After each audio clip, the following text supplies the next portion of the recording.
ರಾಧಾಕೃಷ್ಣರ photo ಒಂದನ್ನು ಈ ಬ್ರಹ್ಮಸೂತ್ರ ಭಾಷ್ಯ ಪಾಠ ಗ್ರೂಪಿಗೆ ಹಾಕಿದ್ದೇನೆ.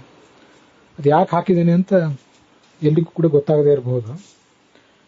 ಪಾಠ ಮುಗಿದ್ಮೇಲೆ ಯಾಕೆ ಭಗವಂತ ಅರ್ಧನಾರೀಶ್ವರ ರೂಪ ತಾಳ್ತಾನೆ, ದೇವತೆಗಳು ಯಾಕೆ ತಾಳ್ತಾರೆ ಅನ್ನೋದ್ರ ಬಗ್ಗೆ ಒಂದಿಷ್ಟು ಚರ್ಚೆ ನಡೀತು. ಅದನ್ನೆಲ್ಲ ನಾನು ಗ್ರೂಪ್ನಲ್ಲಿ ಆವಾಗ ರೆಕಾರ್ಡಿಂಗ್ನಲ್ಲಿ ಸೇರಿಸ್ಲಿಕ್ಕಾಗಲಿಲ್ಲ. ಆವಾಗ ಅನಿಸ್ಲಿಲ್ಲ, ಆದರೆ ಆಮೇಲೆ ರೆಕಾರ್ಡಿಂಗ್ನಲ್ಲಿ ಸೇರಿಸಿದ್ರೆ ಚೆನ್ನಾಗಿರ್ತಿತ್ತು ಅಂತ ಅನಿಸಿತು. ಅದೇನೇ ಇರಲಿ, ಭಗವಂತನ ಅರ್ಧನಾರೀನರ ರೂಪ, ಶಿವನ ಅರ್ಧನಾರೀನರ ರೂಪದ್ದು ಬೇಕಾದಷ್ಟು ಹಳೆ ಕಾಲದ ವರ್ಣಚಿತ್ರಗಳೆಲ್ಲ ಸಿಗ್ತವೆ. ಆದರೆ ವಿಷ್ಣುವಿನ ಅರ್ಧನಾರೀನರ ರೂಪ ಎಲ್ಲೂ ಕಾಣಿಸೋದಿಲ್ಲ ನಮಗೆ. ಆದರೆ ಹೀಗೊಂದು ಆ ಅರ್ಧನಾರೀನರ ರೂಪನಾದ ವಿಷ್ಣುವಿನ ರತಿಯೋಗ ಅನ್ನೋದು ತುಂಬ ಅದ್ಭುತವಾದಂಥ ಒಂದು ಯೋಗ ಅದು. ಮತ್ತೆ ಉಪಾಸಕರಿಗೂ ಕೂಡ ಬಹಳ ಮಹತ್ವದ್ದು ಒಂದು ದೃಷ್ಟಿಯಿಂದ. ಅರ್ಧನಾರಿ, ಈಗ ನಾನು ಕಳಿಸಿದ ಫೋಟೋ ಅರ್ಧನಾರೀನ ರೂಪ ಅಲ್ಲದೆ ಹೋದರೂ ಕೂಡ ರಾಧಾಕೃಷ್ಣರಿಬ್ಬರು ನಡೆಯುವಾಗ ಅಂದರೆ ನೆಲದ ಮೇಲೆ ಊರಿದ ಕಾಲುಗಳು ಒಂದು ರಾಧೆಯದು, ಒಂದು ಕೃಷ್ಣಂದು.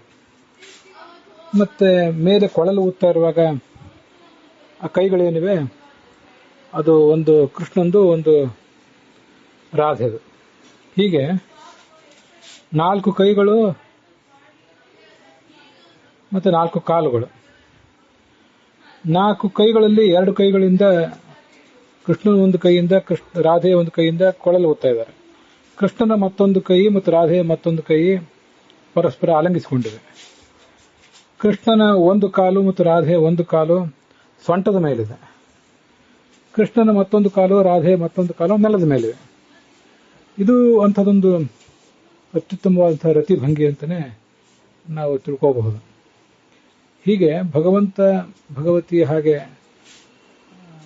ಹರಿಣ ರತಿಯೋಗಸ್ಥ ಅಂತ ಭಾಗವತ ತಾತ್ಪರ್ಯದಲ್ಲಿ ವರ್ಣನೆ ಮಾಡಿದಂತೆ ಆ ರತಿಯೋಗ ಹೇಗಿರ್ತದೆ ಅನ್ನೋದನ್ನು ನಮಗೆ ನೋಡಲಿಕ್ಕೆ ಎಲ್ಲೂ ಪೂರ್ಣ ವರ್ಣನೆ ಕಾಣಿಸೋದಿಲ್ಲ.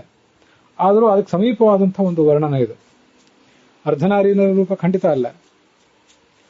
ಒಂದು ಬಲಭಾಗದಲ್ಲಿ ವಿಷ್ಣು, ಎಡಭಾಗದಲ್ಲಿ ಲಕ್ಷ್ಮಿ, ಹೀಗಿಲ್ಲ ಇಲ್ಲಿ. ಆದರೂ 4 ಕಾಲು 4 ಕೈಗಳನ್ನು ಒಂದೇ ವ್ಯಕ್ತಿ ಅನ್ನುವಂಥ ಚಿತ್ರಣ ಮಾಡಿದ್ದಾರೆ. ನೆಲದ ಮೇಲೆ ಅವರು ನಡೆಯುವುದು ಇವನ ಒಂದು ಕಾಲಿನಿಂದ ಅವಳ ಒಂದು ಕಾಲಿನಿಂದ, ಕೊಳಲು ಊದುವುದು ಇವನದೊಂದು ಕೈ ಅವಳದೊಂದು ಕೈ, ಆಲಂಗಿಸಿಕೊಂಡಿರುವುದು ಕೂಡ ಇವಳದೊಂದು ಕೈ ಅವನದೊಂದು ಕೈ, ಹೀಗಿದೆ.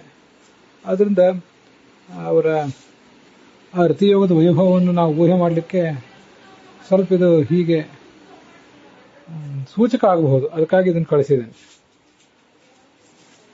ನಮಸ್ಕಾರ.